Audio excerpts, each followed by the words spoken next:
Туғандар, ассаламу алейкум, урматтуу биздин каналдын көрүүчүлөрү, алыстан, жакындан көрүп жаткан мекендештер. Бүгүн 13 декабрь 2024 жыл, Бишкек шаары. Алдыда курс валюталарды чоо көрмөкчүбүз туғандар. Кечегиге караганда бүгүн өтө сонун.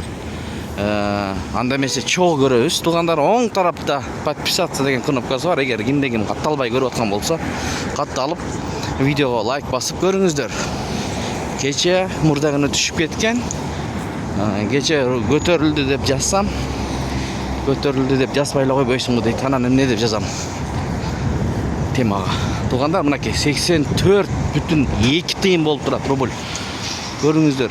Жетиген акча алмаштыруу жайында доллар 86 сом 90 тыйын, евро 90 сом 90 тыйын, рубль 0,842. Көрдүңүздөрбү? Жакшы. Келатат акырындан. Азия трейдте 84 тыйындан алып атат достор. Көрдүңүздөрбү? Доллар 86 сом 80 тыйын бул жерде. Мынакей.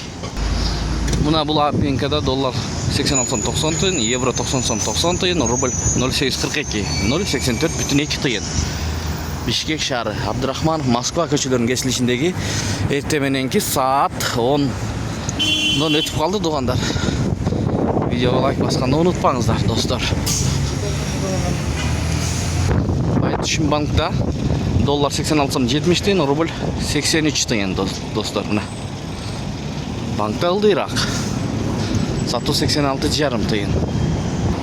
Финка банкта доллар 86 сом 70 тыйын, евро 90 сом 30 тыйын, рубль 82,5 тыйын, сатуу 88 тыйын туғандар. Өтө өйдө сатат. Ылдый алат мынакей. 82,5 тыйын. Ушу менен видеону аяктайбыз туғандар. Бишкекте күн ачык, аба ырайы жакшы.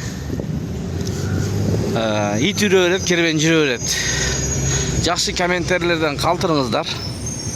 Каналдан четтеп калбаш үчүн. Ар дайым бизди колдогон бир туугандарга терең ыраазычылык.